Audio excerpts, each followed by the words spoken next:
यच्छन्योरावृणीमहे गातुं यज्ञाय गातुं यज्ञपदये दैवी स्वस्तिरस्तु नः स्वस्तिर्मानुषेभ्यः ऊर्ध्वं जिगातु भेषजम् सन्नो यस्तद्विपदे संचतुष्पदे ॐ शान्तिः शान्तिः शान्तिः। कपर्दिमतकरदमं कपिलकल्पनावागुरां दुरत्ययमतीत्य तद्रुहिणतन्त्रयन्त्रोदरं कुद्रेष्टिकुहनामुखे निपततः परब्रह्मणः करग्रहविचक्षणो जयति लक्ष्मणोऽयं मुनिः। वैदेही सहितं सुरद्रुमतले हैमे महामण्डपे मध्ये पुष्पकमासने मणिमये वीरासने संस्थितम् अग्रे वाचयति प्रभञ्जनसुते तत्त्वं मुनिभ्यः परं व्याख्यान्तं भरतादिभिः परिभृतं रामं भजे श्यामलम्। यत्र यत्र रघुनाथकीर्तनं तत्र तत्र कृतमस्तकाञ्जलिं बाष्पवारि परिपूर्णलोचनं मारुतिं नमत राक्षसान्तकम्।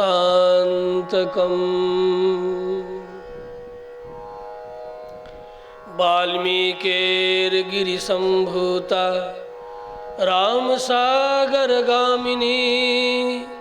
पुनातु भुवनं पुण्या रामायण महानदे। वन्दे वेदान्तकर्पूर चामीकरकरण्डकं रामानुजार्यमार्याणां चूडामणिमहर्निशम्। अस्मद्गुरुभ्यो नमः अस्मत्परमगुरुभ्यो नमः अस्मत्सर्वगुरुभ्यो नमः। अखिल ब्रह्मांड नायक आनंद कंद सच्चिदानंद निखिल हेय प्रत्यनेक कल्याणैकतान श्वेतर समस्त वस्तु विलक्षण भगवान श्रीमन्नारायण का श्वास वेद है जो समस्त मानव मात्र के लिए धर्म अर्थ काम मोक्ष प्राप्ति अर्थ स्वतः प्रमाण है। तदनुसार स्मृति इतिहास पुराण एवं आप ऋषि महर्षियों का वचन भी वेदानुसारी होने के कारण चतुर्विध पुरुषार्थ को प्राप्त कराने में प्रमाण के रूप में अंगीकार अनादिकाल से वैदिक सनातन धर्मावलंबी प्रजा करती चली आ रही है। उन्हीं प्रमाणांगभूत दिव्य ग्रंथों में वेद प्राचेत सादासित साक्षात रामायणात्मना रामायण है जिसकी लीला कथा चातुर्मास व्रत ब्याज नल संवत्सर में इस वर्ष गोह के इस पावनी ऋषि महर्षियों के द्वारा पूतधरा पर बैठ करके हम सब श्रवण मनन निधिध्यासन कर रहे हैं। विगत प्रसंग से आगे भगवान श्री रामभद्र दंडकारण्य में प्रवेश कर चुके। अनेक ऋषि महर्षियों का आतिथ्य स्वीकार करते हुए इन ऋषि महर्षियों ने भी भगवान श्री रामभद्र के चरणों में प्रणति निवेदन करते हुए शरणागति की है। अनेक तरह के विविध पद्धति परंपरा का अनुसरण करने वाले विविध रीति से आत्मतत्व पूर्वक परमात्म तत्व की अनुभूति की आकांक्षा लिए ये महर्षिगण दंडकारण्य में निवास कर रहे हैं। कल आपने सुना कुछ एक ऐसे हैं जो पत्राहार करते हैं, कुछ एक ऐसे हैं जो दंतोलूखली हैं, कुछ उन्मज्जक हैं गात्र सैया असैया अनमकाशिक सलिलाहार वायुभक्ष आकाश निलय स्थंडिल साई ऊर्ध्ववासी दांत सम सजप तपोनिष्ठ इत्यादि मुनिगण वहाँ निवास कर रहे हैं, जिसकी व्याख्या हम गत दिन कर चुके हैं। ये सब के सब भगवान श्री रामभद्र के चरणों की शरणागति करते हैं। रामम अभिजग्मुः अहरदिवं जलस्थितत्वात् आर्द्रवस्त्र मात्र बसाना। ऐसे ये ऋषिगण जिन्होंने भगवान श्री रामभद्र की शरणागति की, संत लोग कहते हैं, बड़े दिव्य भाव हैं। ये सब के सब यद्यपि भगवान श्री रामभद्र नरलीला कर रहे हैं, लेकिन सबके सब संतों ने रामभद्र को पहचान लिया। ये चे में तपसि स्थिताः अहम वेद्मि महात्मानं रामम सत्य पराक्रमम।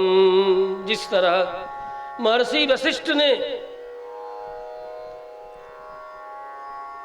महर्षि विश्वामित्र ने श्री रामभद्र के स्वरूप को पहचान करके उद्घोषणा की है, अहम वेद्मि महात्मानं रामम सत्य पराक्रमम।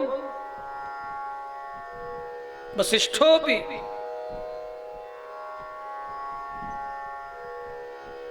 ये चे में तपस्या स्थिताः, जो भी तपः मार्ग में स्थित हैं, वे सबके सब रामभद्र के दिव्य रूप को, स्वरूप को, स्वभाव को पहचानने वाले, सब के सब रामभद्र को जानने वाले। ये केवल दशरथ नंदन नहीं है, ये तो दशरथ के भी ईश्वर हैं। दशरथस्यापि ईश्वरः दाशरथी है। तस्य ईश्वरः इत्यनेन सूत्रेण दाशरथी तस्य ईश्वरः। दशरथस्यापि ईश्वरः श्री रामभद्रः दाशरथी, दशरथ के भी ईश्वर हैं, इसलिए दाशरथी कहलाते हैं। ये सोच करके मुनियों ने इनके चरणों की ईश्वर भाव से शरणागति की है। त्वन्नाथो रक्षको यस्य त्वन्नाथो अनादवद राम राक्षसैर्हन्यते भृशम। निवेदन करते हुए, हे रामभद्र, एकमात्र आप ही हमारे रक्षक हैं और आप इस तरह रक्षा हमारी करें जिस तरह गर्भस्थ शिशु की रक्षा माँ करती है, किसी और पर नहीं छोड़ती, स्वतः उसकी रक्षा करती है। त्वन्नाथो अनाथवद राम राक्षसैर्हन्यते भृशम। ऐसे आप जैसे नाथ के रहते हुए हम सब राक्षसों के द्वारा आए दिन कलेवा कर लिए जा रहे हैं। आतापी और बातापी जैसे दुर्दांत राक्षसों का अत्याचार बड़ा भयंकर है। उनकी कथा सुनाऊं क्या? आपको हम दिखा दें। हे शत्रुसूदन, इन घोर राक्षसों के द्वारा बार बार अनेक प्रकार से ये मुनिगण मारे जा रहे हैं। मुनियों की अस्थियों का समूह देख करके आप स्वतः समझ सकते हैं इन राक्षसों का कैसा अत्याचार चल रहा है। ये सबके सब रोहिंग्या है, जो मनुष्यों की हड्डी किसी तरह छोड़ पाते हैं, मांस मज्जा भला ये क्यों छोड़ने वाले। ये मनुष्यों की हड्डी तक चबा जाने वाले कुछ एक हड्डियां जो अत्यंत कठोर है, जिसे नारायण वर्मा जी का जिन लोगों ने पाठ किया, उनकी हड्डियों में अद्भुत तेज होने के कारण वही हड्डियां शेष बच गई है। और वो भी चल करके देख लिए, ढेर हड्डियों का पर्वत है। एहि पश्य शरीराणि मुनीनां भावितात्मनां। ये सब के सब आपके श्री चरणों की अनेक दिनों से, अनेक वर्षों से प्रतीक्षा कर रहे थे। वर्षों से ही नहीं, अनेक जन्मों से प्रतीक्षा कर रहे थे, लेकिन हे रघुनाथ वे आपका दर्शन न कर सके। ऐसा उनका सौभाग्य नहीं हुआ। उनकी हड्डियों को ही आप देख ले। अस्थि समूह रामभद्र ने देखा, अस्थि समूह देखी रघुनाथा, पूछी मुनि न लागयति दाया। अस्थि समूह देखी रघुराया, पूछी मुनि न लागयति दाया। जानत हूँ पूछिया कस स्वामी, सब दर्शी तुम अंतर जामी। निशिचर निकर सकल मुनि खाए, सुनि रघुबीरा नयन जल छाए। पुनि रघुनाथ चले बन आगे, मुनिवर वृंद विपुल संग लागे। रघुनाथ जी के आंखों में अश्रु जल छल छला आए। इन मुनियों के अस्थि समूह को देख करके, हे रघुनंदन, ये सब के सब शुद्ध अंतःकरण वाले, अनेक जन्मों से आपके चरणों की आकांक्षा दर्शन की पाले प्रतीक्षा कर रहे थे, लेकिन इन राक्षसों ने इन्हें मार डाला। हतानाम राक्षसैर घोरैः बहूनां बहुधा बने, एहि पश्य शरीराणि मुनीनां भावितात्मनां। ये सब के सब भावित आत्मा वाले हैं। भावना से अपने केवल शरीरमय कोश ही नहीं, बल्कि ज्ञानमय कोश का आश्रय करते हुए आनंदमय कोश में प्रवेश करने वाले ये दिव्य भावितात्मा महात्मा थे, जिनका अंतःकरण अत्यंत विशुद्ध हो चुका था। लेकिन हाय दुर्भाग्य, इन राक्षसों ने इन भावितात्मन महात्माओं को नोच नोच करके सब खा गए।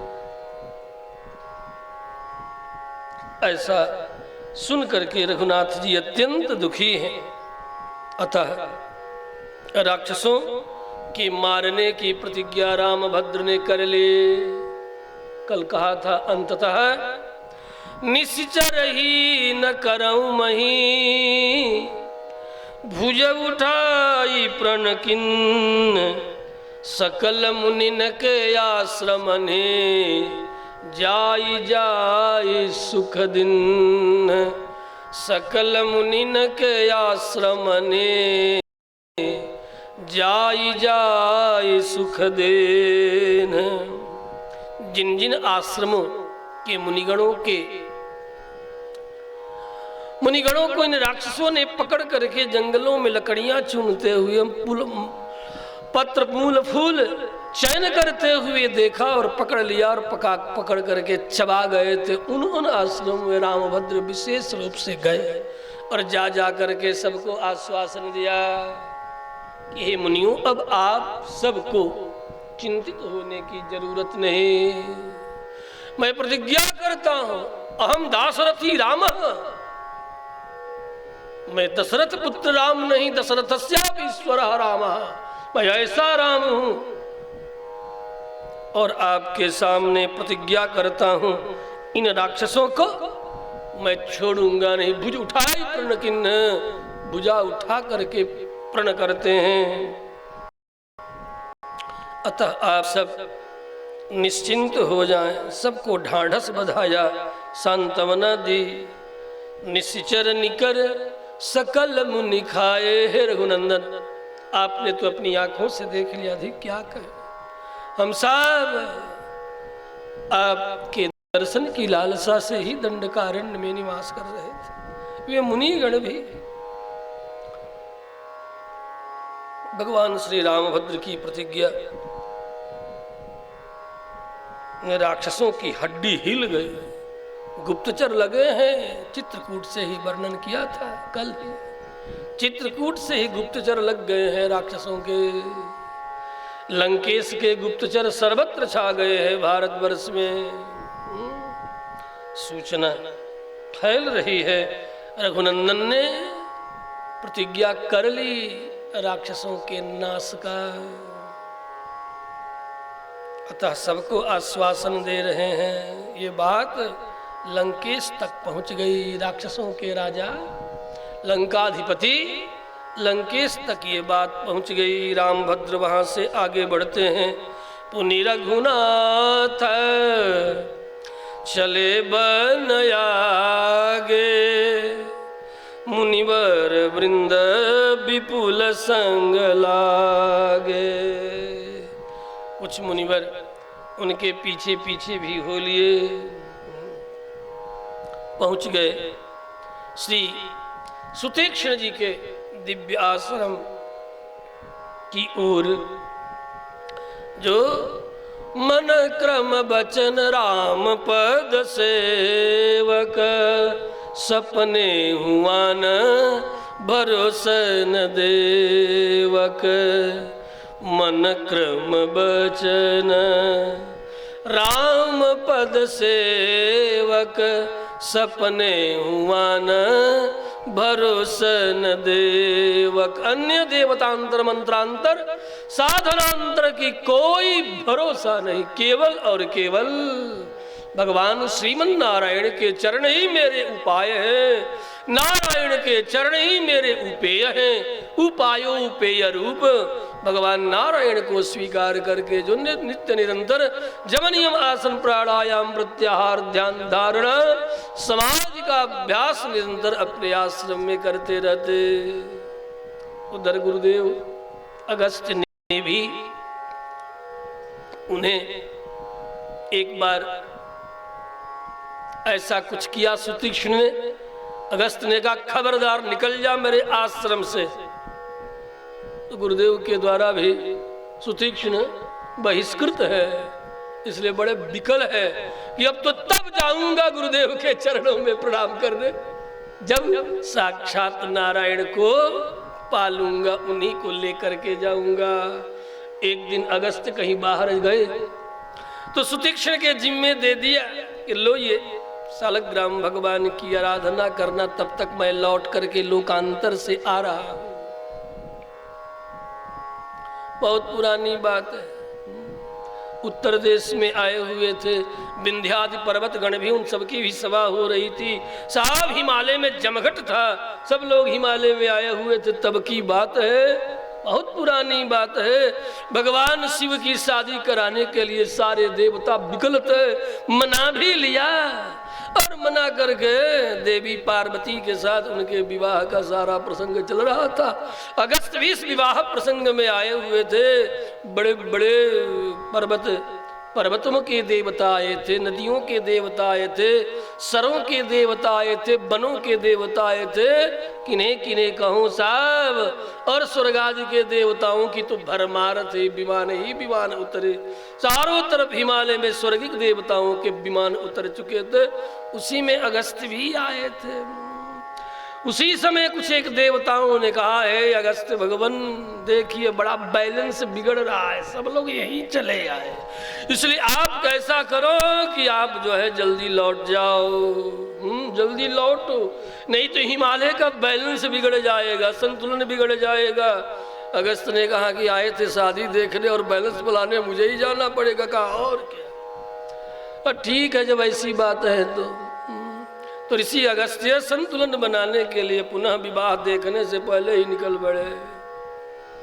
इधर सुतीक्ष्ण इनके शिष्य जिन पर ये सब भार दे रखे थे, नित्य ही ताम्रपर्णी इत्यादि नदियों में जाते और सालग्राम भगवान को सीधे वहीं लेके चले जाते कि क्या घर में एक घड़ा पानी से स्नान करावे। उन्हें चल कर के वहीं जो अपने भी नहाएंगे उनको भी नहवाएंगे। तो सालग्राम भगवान को रोज जो है अपना नदी में कहते जाइए स्नान कीजिए, थोड़ा हम भी नहा ले। तो नदियों में एक एक सालग्राम जितनी मूर्तियां थी सब मूर्तियों को नदी में ऐसे डाल देते कि जाओ तैर करके अच्छी तरह स्नान आप भी कर लो, हम भी 2-4-10 अधिक डुबकियां ही लगा लूं। गुरुदेव रहते थे तो वे जल्दी ज़्यादा डुबकी नहीं लगाने देते थे ताम्रपर्णी में, इसलिए अब यहाँ डूब करके खूब स्नान करेंगे और आप भी नहाओ हम भी नहाओ, फिर चलेंगे ना, क्या विलम्ब, कोई विलम्ब थोड़े हो रहा है। नित्य इस तरह स्नान कराते और आते। इसी में कुछ एक भगवान की दिव्य मूर्तियों ने इनके साथ लीला की। वो भी लीला क्या थी? रामभद्र की, या कहूँ भगवान श्रीमन नारायण की दिव्य अनुभूतियों को गुरुदेव से पूर्व ही प्राप्त कराने की योजना मानो भगवान नारायण राम ने बना लिया। इसलिए कुछ एक सालग्राम भगवान डुबकी लगाए तो डूबे ही रह गए। अब नित्य गिनती करते थे, गुरुदेव जो है देकर के गए थे कि पूरे 24 अवतारों के ये सालग्राम 24 है। गणना करके नित्य सेवा करना, गणना करके नित्य स्नान करना, देखना कहीं ये बड़े अद्भुत लीलाधारी है। पुष्पों में, पत्तियों में, चंदनों में कहीं उलझ करके इधर उधर न भाग जाएं। बड़ी मुस्तैदी से सेवा करना, सतर्कता से सेवा करना। इसी में कुछ एक सालग्राम भगवान डुबकी लगाए तो डूबे रह गए। अब लाख गणना करते रह गए। कदाचित गुरुदेव चले आए, अब तो कुछ एक डुबकी लगाए तो डूबे ही रह गए, तरे ही नहीं। तो क्या करते, मार्ग में सोचा कि अब क्या करे। गुरुदेव कहेंगे कि मेरे पूरे 24 अवतार के एक एक सालग्राम भगवान थे, इसमें से गायब कैसे हो गए कुछ एक। तो उन्होंने क्या किया कि काले काले सालग्राम और काले काले जामुन के फल कुछ एक वैसे ही थे, गोल मटोल चमकीले, चमचम चमक रहे थे। तो उन्होंने क्या किया कि कुछ एक जो जितने गायब हो गए थे, जितने लीला के लिए स्नान करते करते डुबकी ऐसा लगाए कि डूबे रह गए। तो इन्होंने क्या किया कि सालग्राम संतों से सुना हूं, सालग्राम के तुल्य ही जम्बू फल को रख लिया ठाकुर जी के सिंहासन पर, उन्हीं के स्थान में वहीं पर बगल में जमा दिया। आज आएंगे कि कल आएंगे कोई कह के थोड़े गए हैं। 2 दिन 4 दिन पर वे सालग्राम के जम्बू फल सूख जाते, विकृत हो जाते, तो डाल देते, फिर दूसरा रख लेते। रोज नए नए रखते।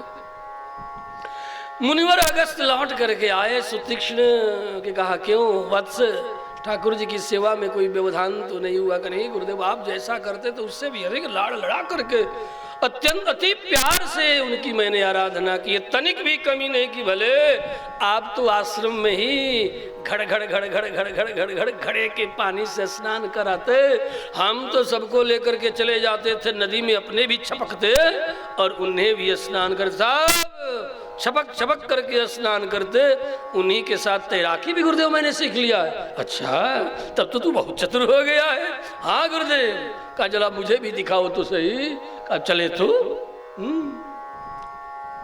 अब चलने की जब तैयारी होने लगी, इतने में कहा जरा दिखाओ तो सही, सालग्राम भगवान सब सलामत है ना, सभी अपने गणना में है ना? कहा गुरुदेव गणना कर लीजिए, उसमें कोई कमी नहीं है, 24 के 24 पूरे हैं। अब सब एक एक को उठा करके, तब सुतीक्ष्ण जो है बालक ही थे, एक एक उठा करके देख रहे, हाँ ये भी ठीक है, ये भी ठीक है। उसमें एक सालग्राम ऐसे थे जो कि जम्बू फल थे, उसे उठाते ही, अब जिस बल से उठा रहे थे अन्य सालग्राम, उतने ही बल से उसे भी उठाया। जो उठाया तो फुचक गया, फूट गए। कहा केवरे सुतीक्ष्ण ये क्या हुआ? कहा प्रभु गुरुदेव, पुनि पुनि चंदन पुनि पुनि पानी, गली गए राम, तो हम क्या जानी? कहा नहीं जानी, उठाए खड़ा हम क्या जानी? पुनि पुनि चंदन पुनि पुनि पानी।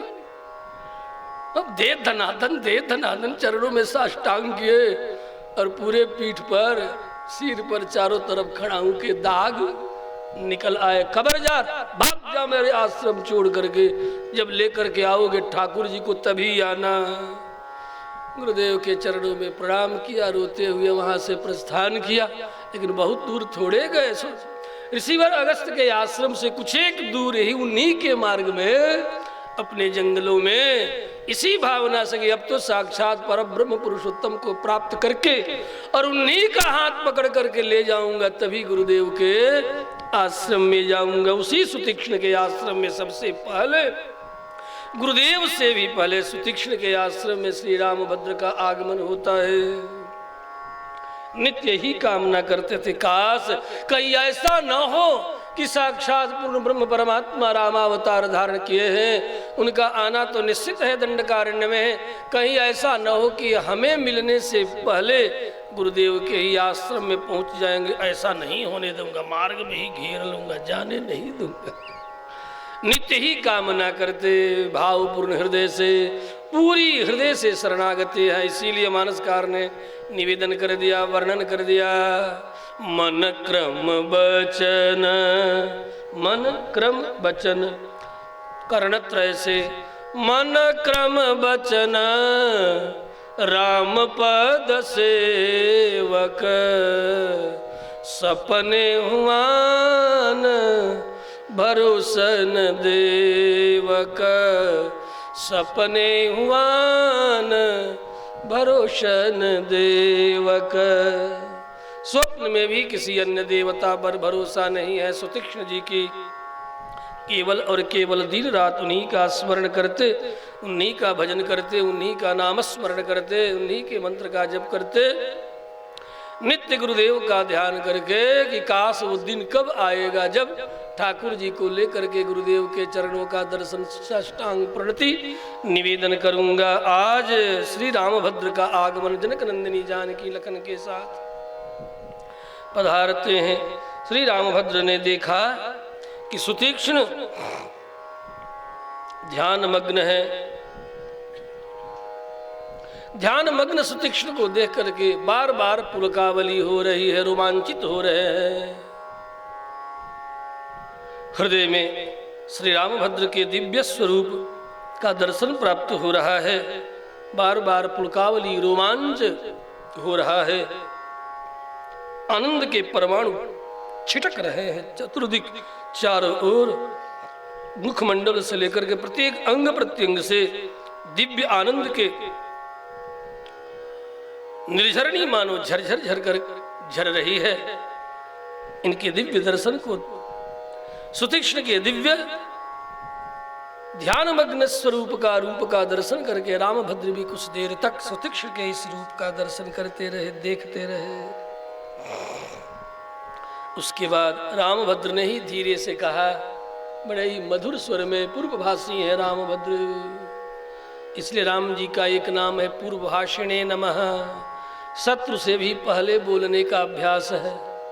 जो पहले बोलने का अभ्यास बना ले, धीरे धीरे उसके शत्रुओं की संख्या कम होती चली जाती है। पहले बोले, प्रेम से बोले, स्नेह से बोले, पहले बोले, तो आप देखेंगे कि जो जो शत्रु थे वो धीरे धीरे कम होने लगे।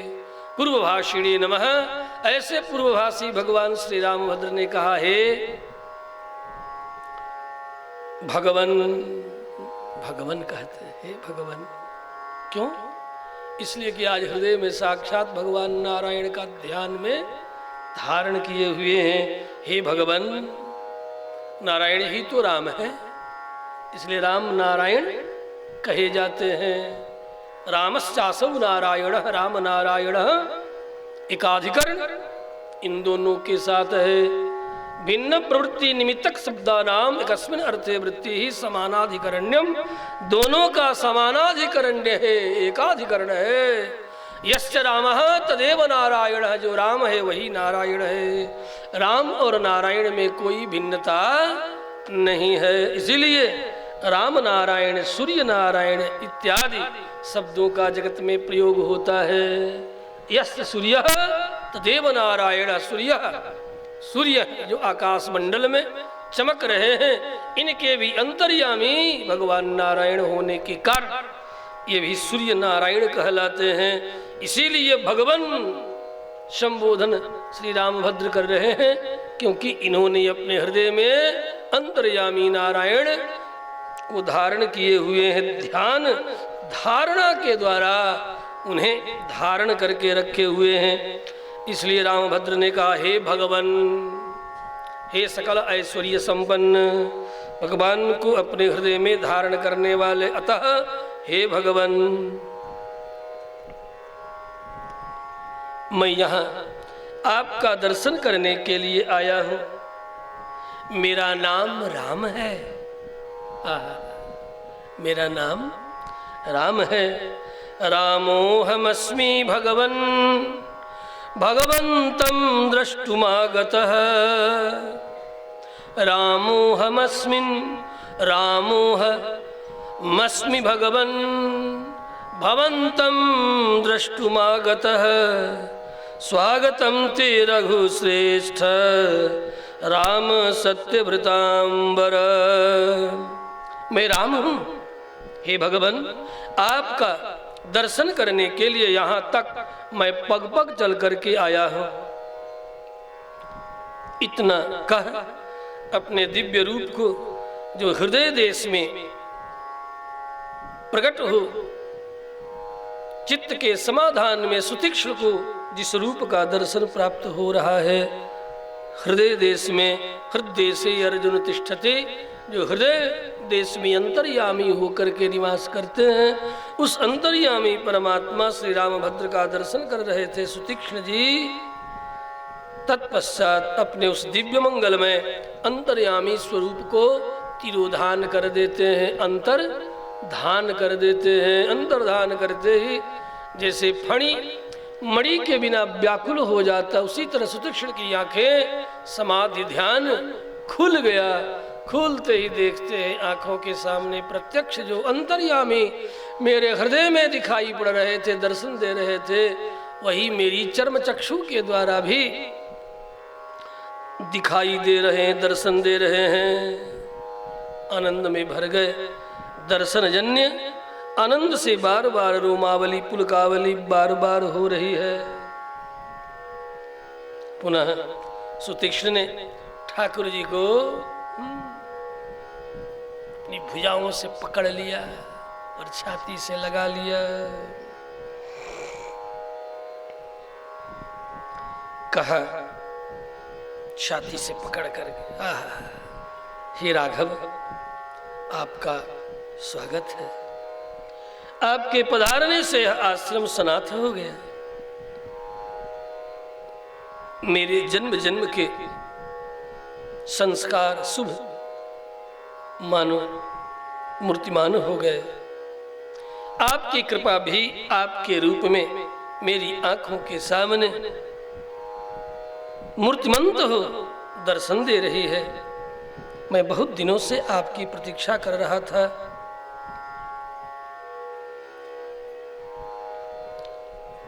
आपके दर्शन के लिए मैं ब्रह्मलोक से भी हमें आमंत्रण आया था, लेकिन शरीर का त्याग करके मैं ब्रह्मलोक नहीं गया। मैं तब से आपकी प्रतीक्षा कर रहा हूं। इसलिए आप आए। आज मेरा जीवन अनंत विगत जीवन भी आपके दर्शन से धन्य हो गए। अद्य मे सफलम जन्म अद्य मे पावितम कुलम। आज मेरा जीवन और कुल दोनों ही सफल हो गया। स्वागतम ते नरश्रेष्ठ राम सत्यव्रतांबर। आश्रमोऽयं त्वया क्रांत सनाथैव संप्रतम। अब तक ये आश्रम अनाथ था, लेकिन आपके आगमन से ये आश्रम और यहाँ के आश्रम वासी भी सनाथ हो गए। प्रतीक्षमाणस्त्वामेव नारोहि हम महाजसः। देवलोकमितो वीर देहं त्यक्त्वा महीतले। शरीर त्याग करके ब्रह्मलोक के आए हुए आमंत्रण का भी मैंने केवल और केवल आपकी प्रतीक्षा में उस आमंत्रण का मैंने त्याग कर दिया। मेरी प्रतीक्षा आज आपकी कृपा के कारण सफल हो गई।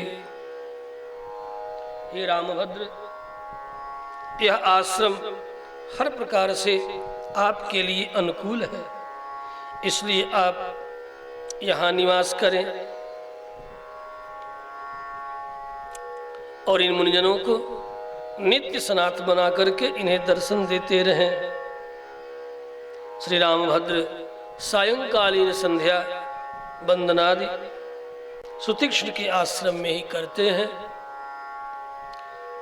श्री सीता लक्ष्मण के साथ सुतीक्ष्ण जी के सुंदर आश्रम में रात्रि निवास करते हुए सुतीक्ष्ण के ही गुणगणों का चिंतन मनन स्मरण श्री राम लखन और सीता के साथ करते हैं कि देखो ये अद्भुत सुतीक्ष्ण हर प्रकार से देवतांतर मंत्रांतर साधनांतर का त्याग करके केवल और केवल इन चरणों के ही स्मरण ये मुनि कर रहे थे। रात्रि विश्राम करते हैं। अन्वास्य पश्चिमां संध्यां तत्र वासम अकल्पयत् सुतीक्ष्णस्याश्रमे रम्ये सीतया लक्ष्मणेन च। संध्या का समय व्यतीत होने पर सुतीक्ष्ण मुनि ने तपस्वियों के ग्रहण करने योग्य सुंदर अन्न से ठाकुर जी का पुनः सत्कार किया है। प्रातःकालीन कृत्य से निवृत्त होकर के श्री राम ने मुनि से आज्ञा लेकर के आगे चलने का मन बनाया कि अब हम यहाँ से आगे चलेंगे। हे सुतीक्ष्ण, यहाँ मैं अधिक देर तक नहीं ठहर सकता, मैं और आगे जाऊंगा। सुतीक्ष्ण ने कहा, हे रघुनंदन,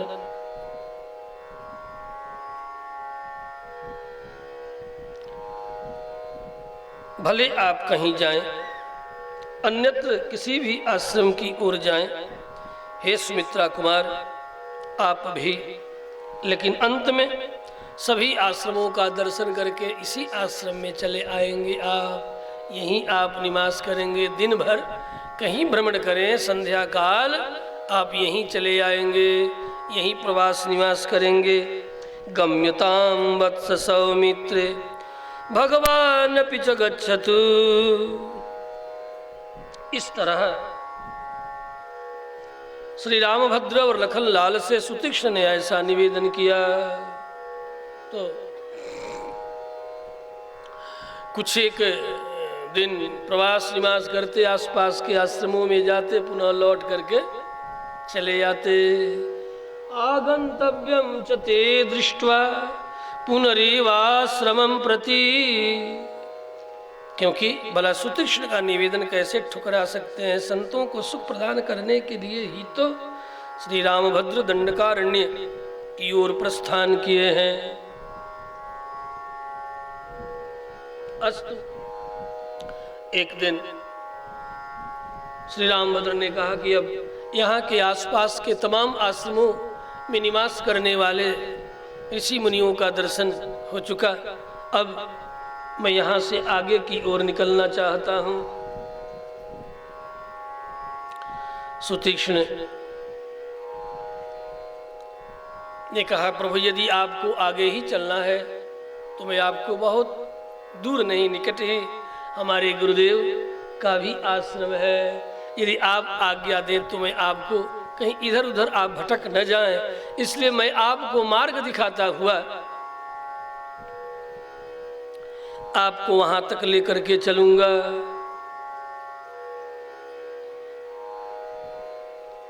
सुतीक्ष्ण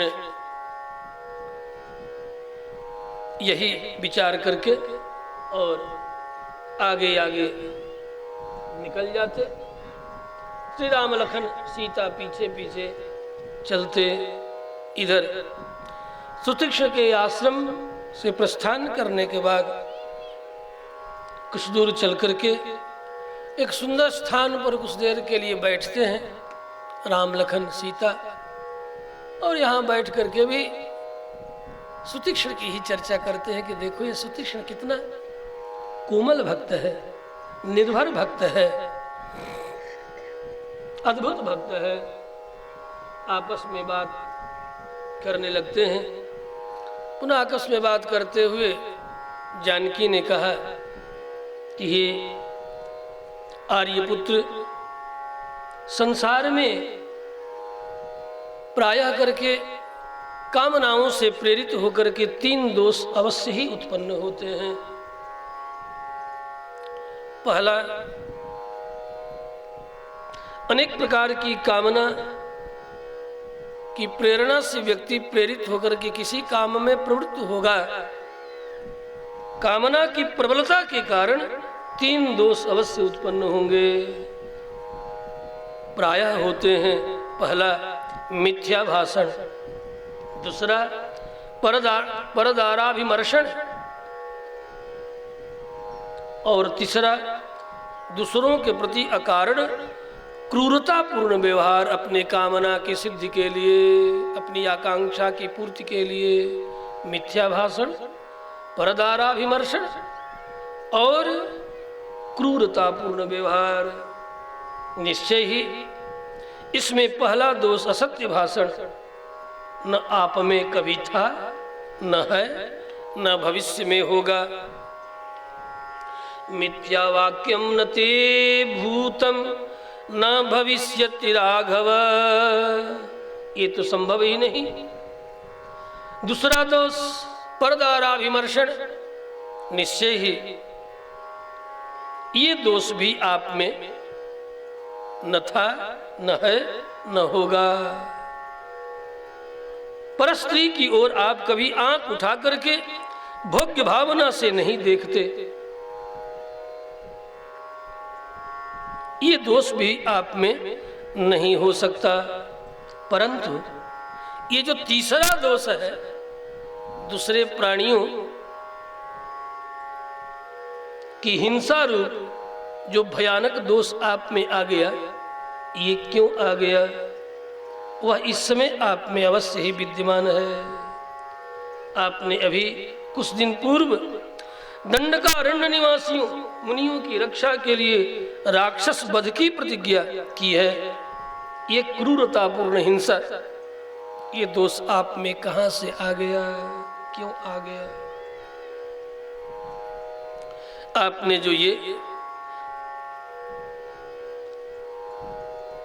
दंडकारण्य निवासी मुनियों की रक्षा के लिए राक्षस वध की प्रतिज्ञा की, उसको लेकर मेरा चित्त बड़ा ही व्याकुल है। जनक नंदिनी ने कहा, आपका शास्त्र अस्त्रों से सुसज्जित होकर के चलना भी मुझे भला नहीं प्रतीत हो रहा है। अनेक प्रकार की विपत्ति दिखाई पड़ रही है मुझे। फिर जनक नंदिनी ने यहीं पर एक बड़ी सुंदर वाल्मीकि रामायण में कथा सुनाई। हे नाथ, मैं आपको एक आख्यायिका सुनाऊं, उसी के द्वारा आप मेरे कहने का तात्पर्य समझ जाएंगे। एक तपस्वी की तपस्या भंग करने के लिए भगवान इंद्र ने एक बार उसके पास धरोहर के रूप में एक तलवार कहा, इसे अपने पास आप रख लीजिए, मुझे जब जरूरत होगी मैं आपसे मांगकर लेकर चला जाऊंगा। इसलिए एक तपस्वी की तपस्या को भंग करने के लिए इंद्र ने उस तपस्वी के पास एक अस्त्र, तलवार, भुसुंडी रख दिया। अच्छा, वो भी धरोहर के रूप में रख दिया। उस तलवार को नित्य उठते बैठते जागते सोते जपते तपते बार बार उनकी दृष्टि उस पर पड़ते, तलवार के ऊपर। उस तलवार के इस प्रकार केवल देखने भर से उस तपस्वी के हृदय में रजोगुण का उद्रेक होने लगा, रजोगुण उत्पन्न होने लगा। परिणाम ये हुआ कि हे नाथ, वे तपस्वी उग्र हो गए शस्त्र के संपर्क के कारण, और अंततः यद्यपि वह धरोहर के रूप में था, लेकिन उस तलवार से पहले तो आसपास के जंगलों को ही छप छप छप छप करना अनावश्यक भी तेज धार था। तो कभी हाथ में आ जाए ना इस तरह के कोई अस्त्र तो व्यक्ति काटना छाटना शुरू कर देता है। हाँ। घर में आसपास खूब तेज दाव तलवार हो ना तो देखता है तो काट छाट शुरू कर देता है। तो तपस्वी भी करना शुरू कर दिए। परिणाम अंत में हे प्रभु उनको नरक जाना पड़ा। उग्रता के कारण, रजोगुण के वृद्धि के कारण, शस्त्र के संपर्क मात्र से उन्हें नरकगामी होना पड़ा। तस्य शस्त्रस्य संवासात् जगाम नरकम मुनि। वे मुनि नरक को चले गए। हे रघुनंदन, मैं आपसे बहुत स्नेह करती हूँ, जनक नंदिनी ने कहा, और आपके प्रति मेरे मन में विशेष आदर, अत्यंत आदर है। अतः मैंने इस घटना का आपको स्मरण करा दिया। तात्पर्य ये जो आपके कंधे पर तीर और धनुष है ये निश्चय ही आपको उग्र बनाएंगे, हिंसापूर्ण कार्य करने के लिए प्रेरित करेंगे। कामना से प्रेरित होने वाले जो 3 दोष है उसमें यह एक दोष मैं देख रही हूं आप में उपस्थित हो गया है। मेरी प्रार्थना यह है कि आप इस धनुष से अपना पीछा छुड़ा लें। चले हैं तापस वेश विशेष उदासी, 14 वर्ष राम वनवासी। तपस्वी के वेश में ये तीर धनुष धारण करना, जनक नंदिनी जानकी कहती है मुझे तो ये ठीक नहीं लग रहा है। मेरी प्रार्थना है कि आप ये राक्षस वध की जो प्रतिज्ञा आपने किए है ये ठीक मुझे नहीं लगता है। ये अनेक प्रकार की आपत्ति विपत्ति का कारण बनेगा। ये धनुष रहेगा तो निश्चित ही ये विपत्ति आपके ऊपर आने ही वाली है। इसलिए आप राक्षसों के वध करने का संकल्प का त्याग कर दे और इस धनुष को भी स्नेहाच्च बहुमानाच्च स्मारये त्वाम न शिक्षये। बड़ी ही विनम्रता से जानकी ने कहा, हे प्रभु, मैं प्रेम के कारण, अपना होने के कारण, स्नेह के कारण, अपनत्व के कारण, आपकी नित्य अनपायिनी अर्धांगिनी होने के कारण मैं केवल आपको स्मरण दिला रहे हूं कि कामना से प्रेरित 3 दोषों में एक दोष ये कहां से आपके मन में आ गया। मैं आपको शिक्षा नहीं दे रही हूं, मैं केवल स्मरण दिला रही हूं। न कथंचन साकार्य गृहीत धनुषा त्वया। धनुष धारण किए हुए आपके द्वारा राक्षस वध नहीं करना चाहिए, ये शिक्षा नहीं, स्मरण करा रही हूं केवल। ये कांता सम्मत उपदेश है।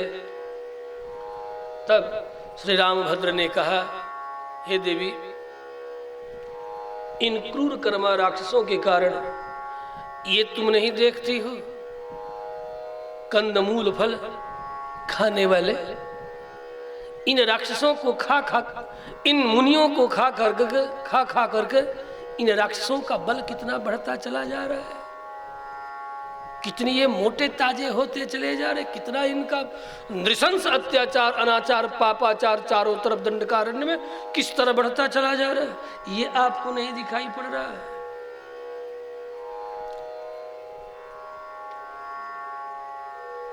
इन महात्माओं के महान कष्ट को आप नहीं देख रही हो।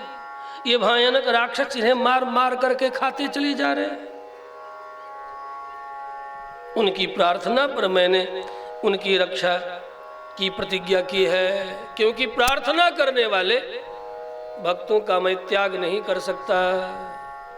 रक्षापेक्षाम अपेक्षते, मैं रक्षा की प्रार्थना करने की ही तो अपेक्षा करता।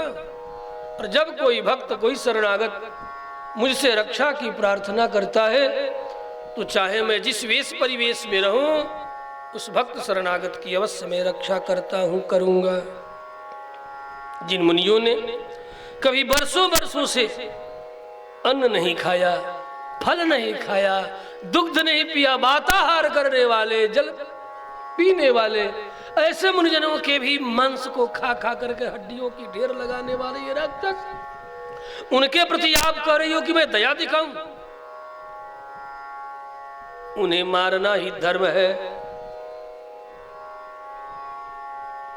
वे केवल कंद मूल फल से निर्वाह करने वाले मुनि, वे भी छोड़ करके जल में खड़े खड़े तप करने वाले, अग्नि के भीतर बैठे बैठे तप करने वाले, यदि वे चाहे तो हुंकार मात्र से राक्षसों का वध कर दे, जला करके भस्म कर दे, लेकिन अपनी तपस्या की शक्ति को नष्ट नहीं करना चाहते। इतने सहिष्णु हैं कि भले ये कुछ भी करे हमारे शरीर के साथ, क्योंकि मैं तो शरीर नहीं हूं, मैं तो आत्म तत्व हूं। ऐसे आत्मवेत्ता मुनियों जो अपने आत्म तत्व में प्रतिष्ठित है, इतने सहिष्णु हैं।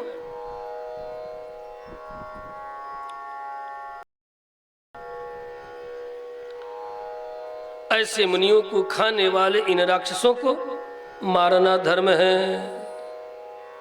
जो तपस्या के नष्ट होने के भय से कभी राक्षसों पर हुंकार तक नहीं किया, ऐसे मुनियों को कष्ट देने वाले इन राक्षसों को वध करना धर्म है। इसलिए हे जानकी, चाहे आपत्ति आवे, विपत्ति आवे, हम पर आवे, तुम पर आवे, लखन पर आवे, इन मुनियों, शरणागत मुनियों की रक्षा करने के लिए सारी दुनिया छोड़ दूंगा, तुम्हें छोड़ दूंगा, लक्ष्मण को छोड़ दूंगा, लेकिन अपनी प्रतिज्ञा नहीं छोड़ सकता। ध्यान रखना, आज के बाद ऐसी कायरतापूर्ण बातें मत करना। जानकी सहम गई और मन में संकल्प कर लिया, कहा ठीक है, आप प्रत्यक्ष अस्त्र शस्त्रों के द्वारा इन राक्षसों का उद्धार करेंगे। जब यही आपका संकल्प है तो मैं इन राक्षसों को आपके सम्मुख करती चली जाऊंगी। ठीक है, मैं भी आपकी अर्धांगिनी हूँ, सहयोग करूंगी, मुझ पर भी विपत्ति पड़े तो स्वीकार करूंगी, लेकिन इन मुनियों की रक्षा के लिए मैं भी आपका साथ नहीं छोड़ सकती। यदि आप प्रतिज्ञा नहीं छोड़ सकते तो मैं भी आपका साथ नहीं छोड़ सकती। राम जी ने यहां तक कहा, हे जानकी, इन महात्माओं की रक्षा मैं अवश्य करूंगा। हे सीते, मनुष्य को अपनी प्रतिज्ञा कभी नहीं छोड़नी चाहिए। जो एक प्रतिज्ञा छोड़ देता है वह दूसरी प्रतिज्ञा के त्याग में संकोच नहीं करता, उसका मनोबल समाप्त हो जाता है, उसका आत्मबल समाप्त हो जाता है। इसलिए या तो संकल्प करे नहीं, और करे तो संकल्प को पूरा करे, चाहे जितनी आपत्ति विपत्ति आवे। या तो करे नहीं और करे तो पूरा करे। यही महापुरुषों का, उत्तम पुरुषों का लक्षण है। कृत्वा न निवर्तते, संकल्प करने के बाद चाहे प्राण चला जाए, प्राण जाय बरु बचन न जाए। रघुकुल रीति सदा चली आई, प्राण जाई पर बरु बचन न जाए। है? जो लोग अपनी प्रतिज्ञा का पालन नहीं करते, उनका आत्मबल, मनोबल, बुद्धिबल, सारा बल नष्ट हो जाता है। धन बल, जल बल कुछ भी नहीं शेष बचता, सब चला जाता है, कुछ नहीं ठहर सकता। इसलिए हे जानकी, मैं अपना प्राण परित्याग कर सकता हूं। रामभद्र ने भी वही कहा जो उनके पिता ने कहा था कि मैं अपनी प्रतिज्ञा के लिए, सत्य को रखने के लिए प्राण का त्याग कर दूंगा, लेकिन सत्य का त्याग नहीं कर सकता। रघुकुल रीति सदा चली आई, प्राण जाई बरु बचन न जाई। वचन मिथ्या, व्यर्थ नहीं हो सकता। हे सीते, मुझे सुमित्रा कुमार लखन जो अतिशय प्रिय हैं, हे मिथिलेश राज किशोरी, आप मुझे प्राणों से भी अधिक प्रिय हैं, परंतु मैं आप दोनों को भी छोड़ सकता हूं, लेकिन अपनी की हुई प्रतिज्ञा का त्याग नहीं कर सकता। जो भक्तों की रक्षा के लिए की गई प्रतिज्ञा है, राक्षस वध की प्रतिज्ञा को नहीं छोड़ सकता। विशेषतः जिन मुनियों के लिए मैंने प्रतिज्ञा की है वो तो अवश्य नहीं छोड़ सकता। हे भगवती, ऋषियों की रक्षा करना मेरा आवश्यक कर्तव्य है, इसीलिए तुम भी आई हो और मैं भी आया हूँ। जदा जदा ही धर्मस्य जरा अवतार कृत्य का स्मरण कर मैथिली।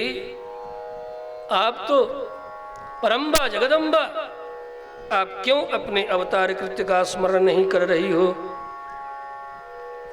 हे भगवती, ऋषियों की रक्षा करने के लिए ही हम अवतरित हुए हैं, हमारा जन्म हुआ है। दोनों कह सकते हैं भगवान है, हमें कहना होगा तो कहेंगे कि अवतार हुआ है। वे तो कह सकते हैं कि मेरा जन्म हुआ है, जन्म कर्म च में दिव्यम, लेकिन उनका जन्म कर्म क्या है? दिव्य है।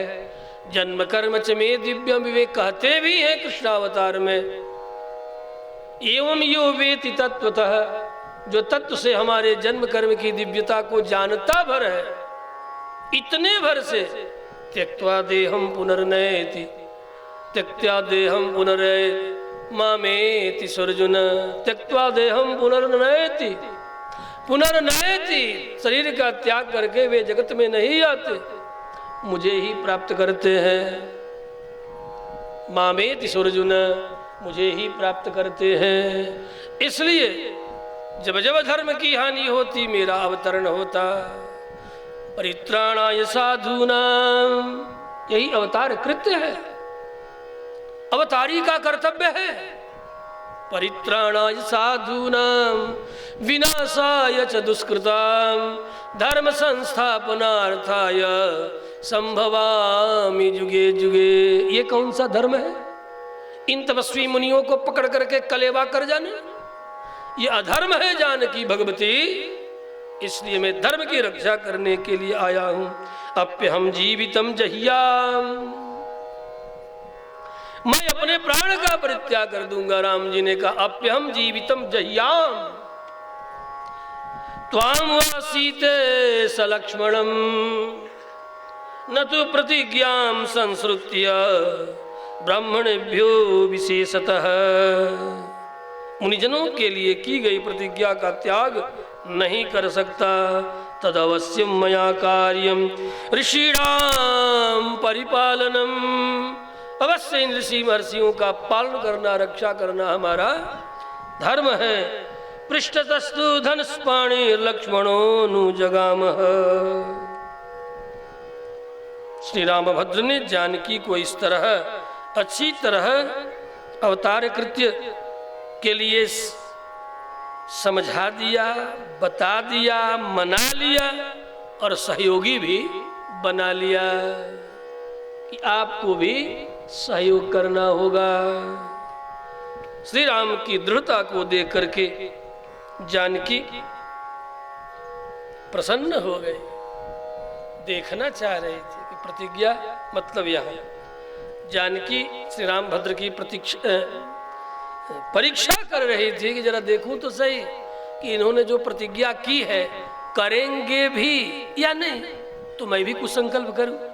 यदि इन्होंने करने का संकल्प कर लिया तो मैं भी संकल्प करूंगी कि इस कार्य को सिद्ध करने के लिए भले मुझे रावण के अशोक वाटिका में जाना पड़े, जाऊंगी, लेकिन इन देव कार्य के लिए, मुनि कार्य के लिए, भक्त कार्य के लिए, मानवता की रक्षा करने के लिए मैं भी इनका साथ दूंगी। लेकिन तब कहीं ऐसा न हो कि मैं चली जाऊं और ये जैसे इनके पिताजी एक घर में है तो दूसरी लाए, दूसरी के बाद तीसरी लाए, तीसरी के बाद चौथी लाए, चौथी के बाद पांचवी लाए, पांचवी के बाद छठवीं लाए। कहीं ये न है कि अभी ताता लगा दे। इसलिए जनक नंदिनी जानकी अपनी सुरक्षा ढूंढ रही थी। सच्ची तो बात ये है। कहीं ऐसा न हो कि कहीं हम भी राक्षस वध के कार्यों में सहयोग के लिए संकल्प कर लें और राक्षसों के मुख में चली जाऊं और ये सोचने लगा चलो जाने दो, एक ही न गई सीता, किसको कोई और सीता ढूंढ लूंगा, ये तो हमारे कुल की मर्यादा है, परंपरा है। दूसरी तीसरी चौथी पांचवी से विवाह करके अपने वंश परंपरा की रेखा को अग्रसर करा लूंगा, कर लूंगा। इसलिए जानकी अपनी वास्तव में अपनी रक्षा के लिए परीक्षा है कि हमारी रक्षा करेंगे या नहीं, प्रतिज्ञा तोड़ेंगे तो नहीं। इसलिए जब राम जी की दृढ़ता को सुनी तो अति प्रसन्न हो गई। तात्पर्य ये प्रसन्नता क्या है, जानकी ने भी संकल्प कर लिया कि निश्चय ही हमारी रक्षा करते हुए राक्षसों का उद्धार करेंगे, वध करेंगे, देव कार्य, मुनि कार्य, मानवता के कार्य को सिद्ध करेंगे।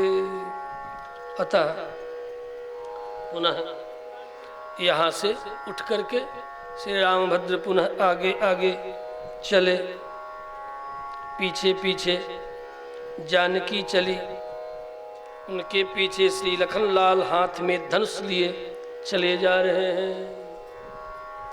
अग्रतः प्रययौ रामः सीता मध्ये सुशोभना पृष्ठतस्तु धनुष्पाणेर लक्ष्मणोऽनुजगामः। बड़ा सुंदर वर्णन यहाँ है।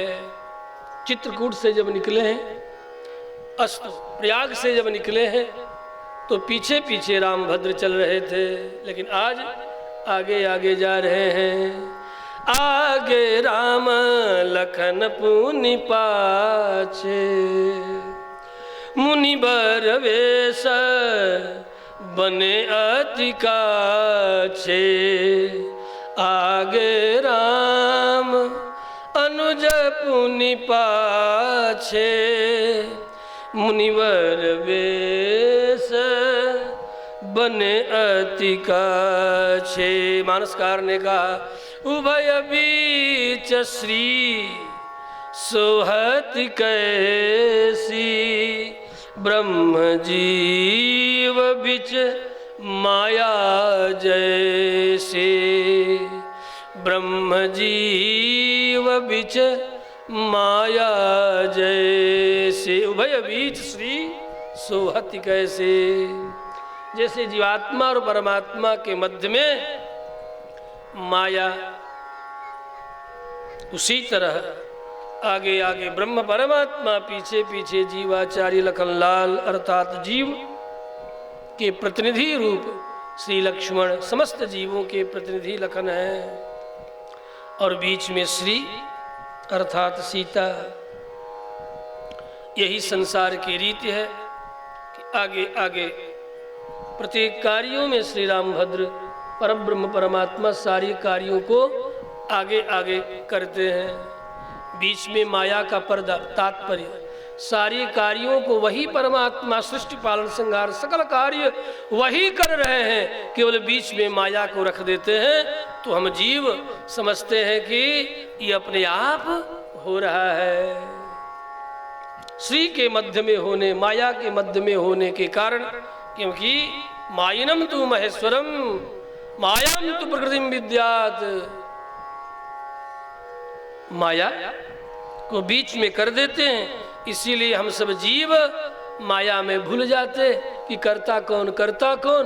भूलते भूलते इतने भूल जाते हैं कि अपने को ही कर्ता मान बैठते हैं, अपने को ही कर्ता मान बैठ करके कर्तृत्वाभिमानी बन करके बार बार जन्म मरण के चक्कर में उलझ जाते हैं। जन्मत मरत फिर दुसह दुख हो, बार बार जन्म मरण के चक्र में उलझ करके दुस्सह कष्ट को ये जीव प्राप्त करता है।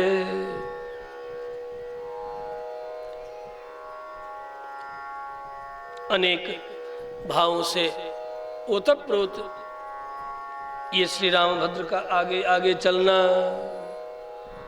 मूल भाव कि सारे कार्यों के कर्ता परमात्मा ही है, लेकिन अहंकार और ममकार के कारण जब जीव कहता है कि मैं करता हूं, तो ठाकुर जी रूठ के कहते हैं ठीक है, जब तू करता है तो अपने किए अच्छे बुरे कर्मों का फल तू भोग, हम क्यों। यदि पुरुषार्थ तेरा है तो इन कर्मों का फल भी तुम्ही को प्राप्त होगा, और यदि तू पुरुषार्थ हमारा मान ले तो ना अच्छे कर्मों का भी फल नहीं, बुरे कर्मों का फल से बचना चाहते हो तो अच्छे कर्मों का फल भी तुम्हें हमें समर्पित करना होगा। अच्छे कर्मों का ऐसा नहीं चलेगा कि कड़ुआ कड़ुआ थू थू और मीठा मीठा खाओ खाओ, मतलब कि हम ही कर रहे हैं, सब ही खाएंगे। अच्छा जो बन गया उसमें हमारा पुरुषार्थ है, और बिगड़ गया तो फला ढेका आदि, ये नहीं चलेगा। सकल पुरुषार्थ का हेतु तुम मुझे स्वीकार करो तो देखो, मैं तुम्हारा जन्म मरण दुनिया भर का सारा प्रपंच धीरे धीरे सब काट दूंगा। तुम लाख तीर धनुष लेकर के पीछे पीछे दौड़ते रहो माया के, अर्थात पुरुषार्थ के लिए है? तेरा पुरुषार्थ तब तक सफल नहीं हो सकता जब तक हमारा संकल्प न हो, और समस्त संकल्पों को यदि तुम हमारा ही समझो तो फिर तुम्हें कोई झंझट नहीं होने वाला। अतः सत्य यही है, कर्तव्य भी यही है जीवों का कि सकल पुरुषार्थ परमात्मा के चरणों में समर्पित करते हुए सवेरे से शाम तक जो भी ज्ञानकृत या अज्ञानकृत कर्म बन जाए उसे ही सोते सोते निवेदन करो, प्रभु ये कर चरण आदि सब आपके द्वारा दिए गए, कबहू की करी करुणा नर देही देते सबिनु हेतु स्नेही। हे निर्हेतुक स्नेही, हे निर्हेतुक कृपालु, आपने करुणा करके ये कर चरण आदि इंद्रिय विशिष्ट शरीर हमें दिया है, इसका पुरुषार्थ भी आप ही का, क्योंकि जंत्र जो बनावे वो जंत्र कुछ भी करे तो कर्ता का ही तो कर्म माना जाएगा। जेनरेटर वहां बैठा है, अब उसे जो चलाएगा तो कर्म उसका होगा कि जेनरेटर का होगा, जो हैंडल लगाएगा वो तो जंत्र है। इसलिए भगवान कहते हैं कि जंत्रारूढ़ानि मायया, ये सारे जीव और जीव का शरीर ये सब का सब जंत्र है, उस जंत्र के जंत्री चलाने वाले परब्रह्म पुरुषोत्तम नारायण हैं। यही इस चौपाई के द्वारा श्री रामभद्र के संबंध में कहा जा रहा है, कहा गया है। दोनों के बीच में, जीवात्मा परमात्मा के बीच में श्री की जो शोभा है, उसी शोभा को देख देख करके जीवात्मा विमुग्ध होता रहता है, और विमुग्ध हो करके चूंकि कर्ता दिखाई नहीं पड़ता इसलिए अपने को ही पुरुषार्थी समझ बैठता है। उसी पुरुषार्थ के कारण, अपने को ही कर्ता मानने के कारण उलझा हुआ है। अस्तु, तीनों अनेक वनों को देखते हुए चले जा रहे हैं। एक बहुत सुंदर सरोवर दिखाई पड़ा, उसमें से संगीत की मधुर ध्वनि सुनाई पड़ रही थी। नाना प्रकार के वाद्य सुवादित हो रहे थे, गाने और नाचने की अव्यक्त मधुर ध्वनि भी सुनाई पड़ रही थी। श्री राम जी ने साथ में चलने वाले धर्मभूत नामक मुनि से पूछा, कुछ एक मुनिगण साथ हो लिए हैं। ये महर्षि वाल्मीकि का भाव है, चरित्र वर्णित चरित्र है। महर्षि धर्मभृत श्री राम जी ने पूछा है कि हे महामुनि, यहाँ कोई दिखाई नहीं पड़ रहा है, फिर भी संगीत की मधुर ध्वनि कैसे सुनाई पड़ रही है, कहाँ से आ रही है, क्यों आ रही है, किधर से आ रही है। उन्हीं ने कहा कि हे श्री रामभद्र, बहुत पहले एक यहाँ महात्मा रहा करते थे, उनका नाम था मांडकर्णी। मांडकर्णी नामक एक महात्मा यहाँ निवास किया करते थे।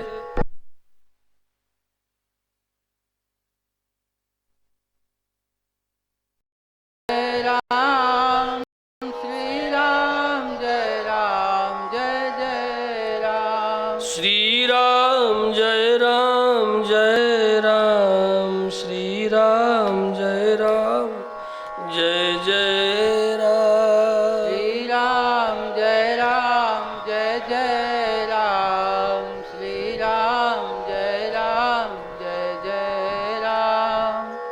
किस मुनि से पूछा? धर्मभृत नामक मुनि से पूछा, ये संगीत की ध्वनि सुंदर किधर से आ रही है, क्यों आ रही है? धर्मभृत नामक मुनि जो साथ साथ चल रहे थे, उन्होंने कहा, हे रघुनंदन, बहुत पहले की बात है, यहाँ एक तपस्वी महात्मा मांडकर्णी रहा करते थे।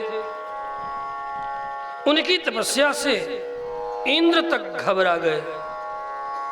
उन्होंने मुनि की तपस्या खंडित करने के लिए 5-5 अप्सराओं को स्वर्ग से भेज दिया। संयोगवश मुनि की तपस्या खंडित हो गई। मुनि ने कहा, तपस्या तो चली गई, अब तुम भी रहो। मांडकर्णी ने कहा कि तपस्या तो हमारी चली गई, नष्ट हो गई, अब तुम यहीं रहो।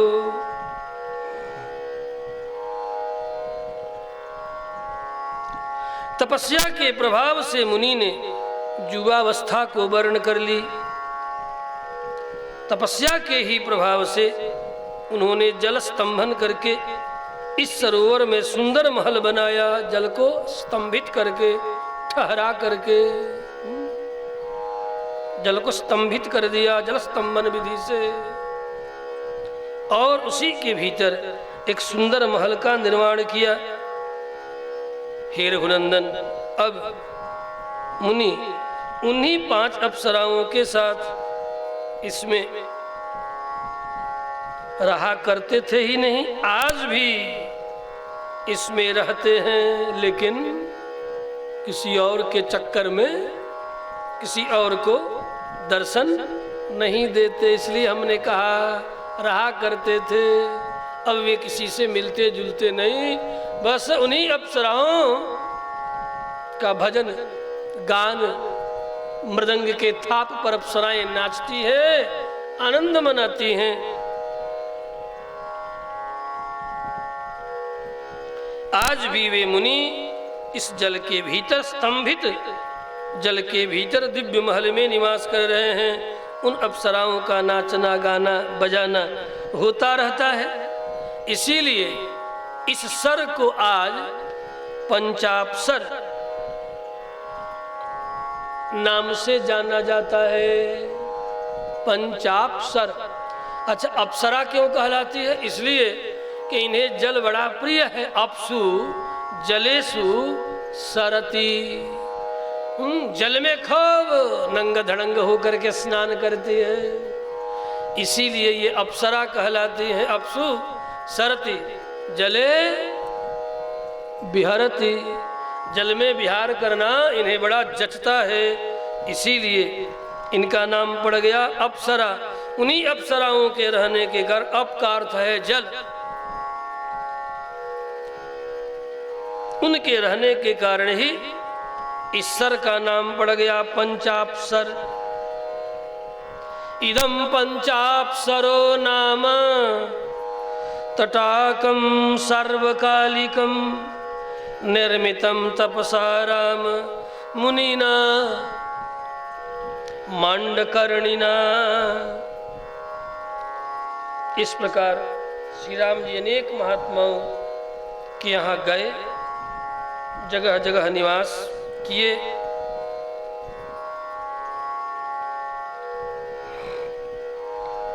कहीं 10 मास, कहीं 1 वर्ष, कहीं 4 मास, कहीं 5 मास, कहीं 6 मास, कहीं 7 मास, कहीं 8 मास, कहीं आधे महीना 1 पक्ष, कहीं 8.5 मास, कहीं 3 मास और कहीं 11 मास प्रभु ने सुखपूर्वक निवास किया। ऐसा महर्षि वाल्मीकि ने वर्णन किया। क्वचित परिदशान मासान 1 संवत्सरम क्वचित। मध्य में जो साथ में आरंभ में कहा, सुतीक्ष्ण के यहाँ से जब चले, इसी क्रम में मुनिवर अगस्त्य से मिलना होता है। उनके आश्रम में भी कुछ 1 मास प्रवास निवास करते हैं। सुतीक्ष्ण के द्वारा अगस्त्य जी के आश्रम में श्री रामभद्र के द्वारा श्री रामभद्र जो लाए गए, अत्यंत प्रसन्न होकर के सुतीक्ष्ण को अगस्त्य ने आशीर्वाद प्रदान किया है कि सुतीक्ष्ण तेरे कारण आज मुझे परम ब्रह्म पुरुषोत्तम श्री राघवेंद्र का दर्शन प्राप्त हो रहा है। सुतीक्ष्ण भी प्रसन्नता से नृत्य करने लगे, आनंद विभोर हो गए कि आज शिष्य होकर के भी हमने गुरु कार्य संपन्न किया है। बड़े आनंदित हैं। इस प्रकार अनेक ऋषि मुनियों के आश्रमों में श्री रामभद्र का निवास होता है।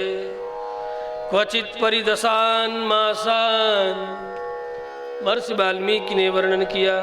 1 संवत्सरम क्वचित, क्वचित चतुर्मासान 65 परान क्वचित अपरात्राधिकान मासान अध्यर्धमधिकम क्वचित 3 मासान 8 मासांश्च राघवो न्यवसत् सुखम। तत्र संवसतः तस्य मुनीनाम् आश्रमेषु वै रमतः चानुकूल्येन ययुः संवत्सरा 10।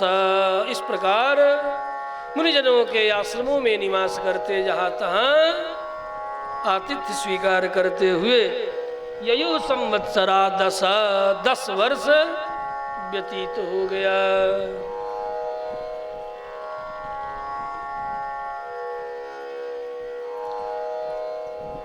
मानसकार का मत है कि सुतीक्ष्ण के आश्रम से सीधे अगस्त्य के आश्रम में पहुंच गए। तो महर्षि वाल्मीकि का मत है कि कुछ 1 जो मुनिगण साथ साथ चल लिए, आज ही थोड़े। तो इस प्रकार भ्रमण करते हुए श्री रामभद्र के साथ अनेक मुनिगण चले, से धर्मभृत चले, उसी तरह सुतीक्ष्ण भी चले।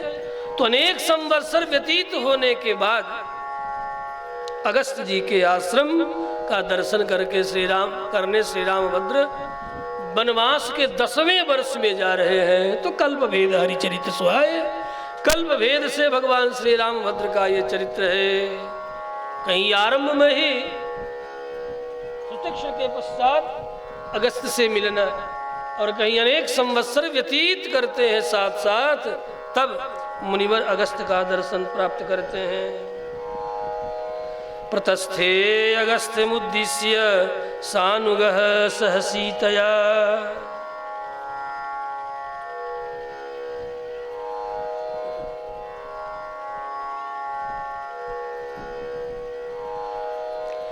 मुनिवर अगस्त्य के आश्रम में अगस्त्य जी का दर्शन करते अनेक प्रकार का संवाद होता है। मुनिवर अगस्त्य श्री रामभद्र का दर्शन करके समझ गए कि अब राक्षसों का अंत निश्चित है। श्री राम और अगस्त्य में अनेक प्रकार की अभिसंधियां होती हैं।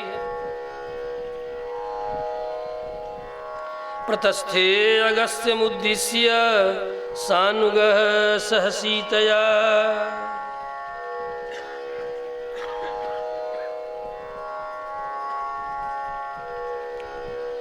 मार्ग में जो कुछ अगस्त्य महर्षि से वार्ता हुई थी, वहाँ से पुनः प्रस्थान करते हैं।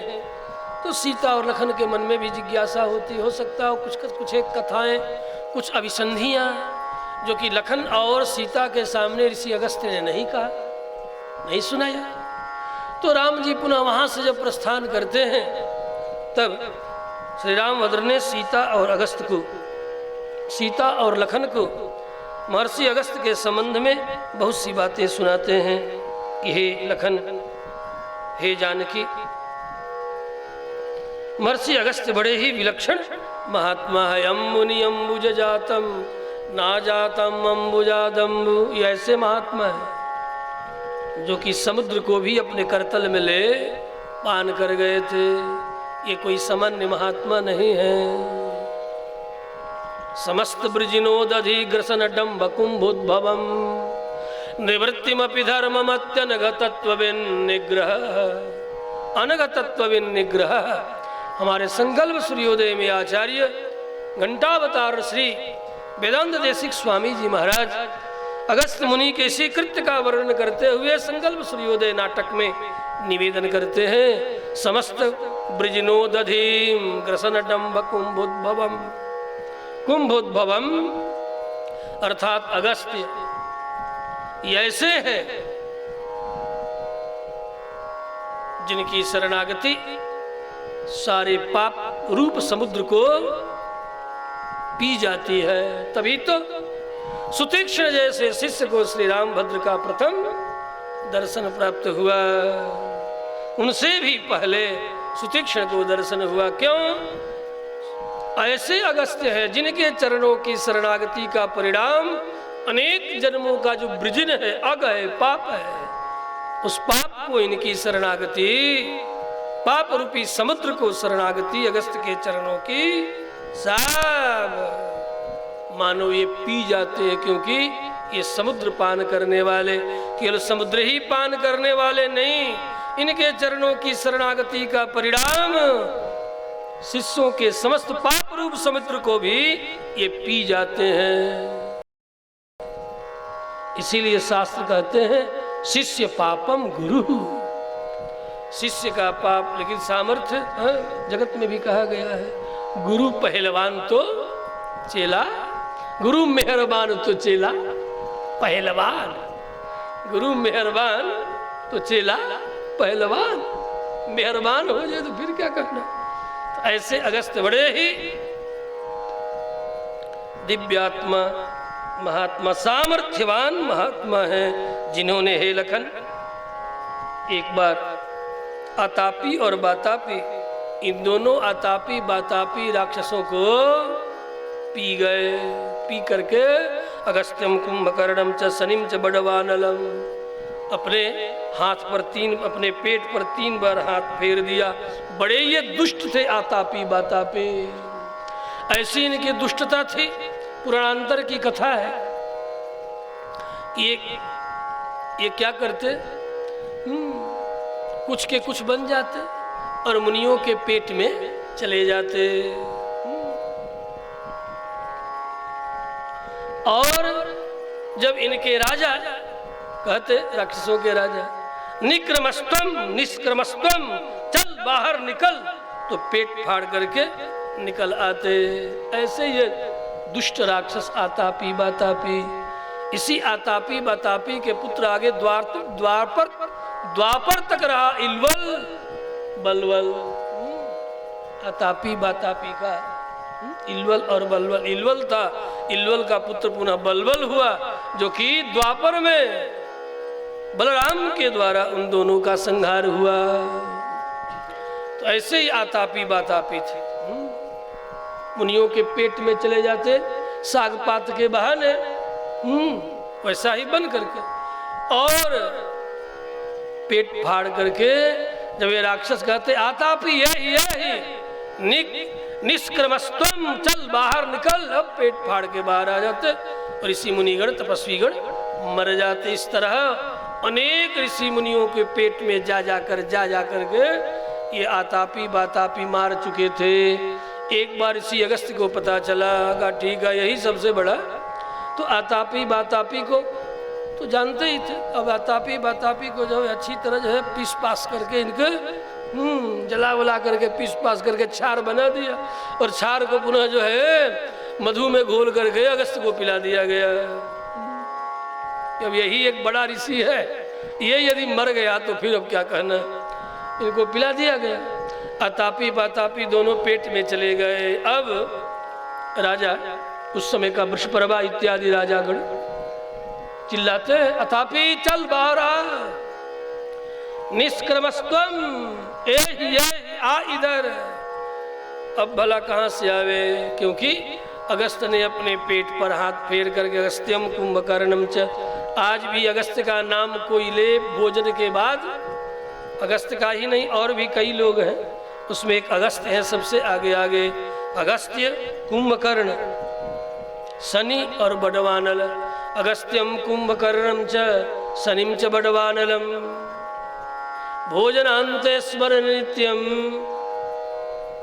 जो भोजन के अंत में इनका स्मरण करे, स्मरण करे, उनका भोजन अच्छी तरह पच जाता है। जिसको अपच की बीमारी हो, अगस्त्यम कुंभकर्णम च शनिम च बडवानलम, इनका नाम स्मरण करे तो भोजन का पाचन अच्छी तरह होता है। तो पचा गए। रघुनंदन ने सुनाया लखनलाल को।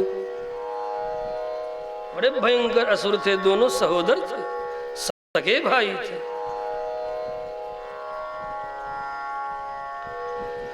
ये बातापी ऋषियों के भोजन में शाक आदि के रूप में प्रविष्ट हो जाया करते थे। लखन इस तरह जब पुकारते तो बाहर आते, मार डालते। बातापे निष्क्रमस्त्वेति स्वरेण महता बदल, ये कोई सामान्य ऋषि नहीं है लखन, जो कि आतापी बातापी को पचाने वाले। यही कदा किल क्रूर बातापीरपि चेल्वलः, भ्रातरौ सहितावास्तां ब्रह्मणग्नौ महासुरौ। बड़े सुंदर संस्कृत बोलते थे, बड़े विज्ञ थे। तब की भाषा संस्कृत। अतापि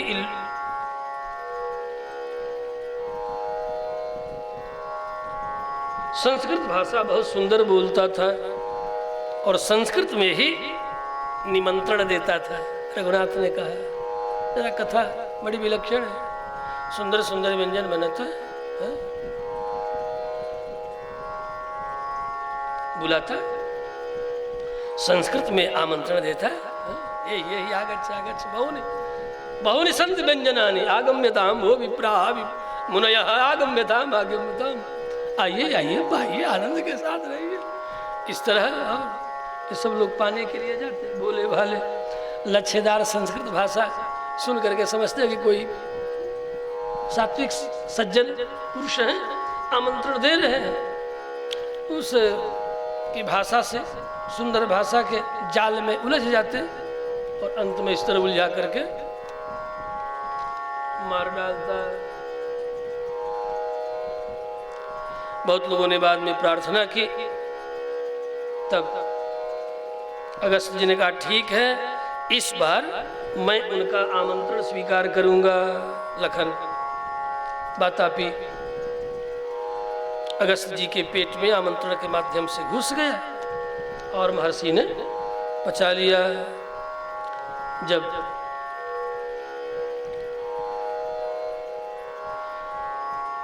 बातापी ने आतापी ने कहा, चल बाहर निकल, बाहर निकल। एक पेट में जाता तो एक बाहर रहता है। अब की बार बातापी चला गया। तो जो आतापी है कहा, चल बाहर निकल। अब भला क्या बाहर निकलेगा, मरखप के समाप्त हो गया, पच गया। कुतो निष्क्रमितुम शक्ति ही मया जीर्ण से रक्षस है। उस समय अगस्त जी ने कहा, अरे आतापी उसे उस वातापी को तो मैं पचा गया, तुम्हें भी पचा जाऊंगा, चिंता मत करो, आ जाओ मेरे पेट में। और उससे रहा न गया, उसने भी कपट किया, वो भी आ गया, उसे भी पचा गए। इस प्रकार पचा करके समाप्त कर दिया।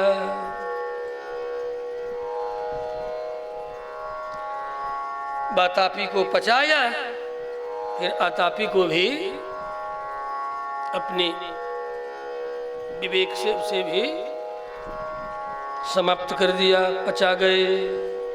चक्षुषा नलकल्पेन निर्दग्धो निधनंगतः।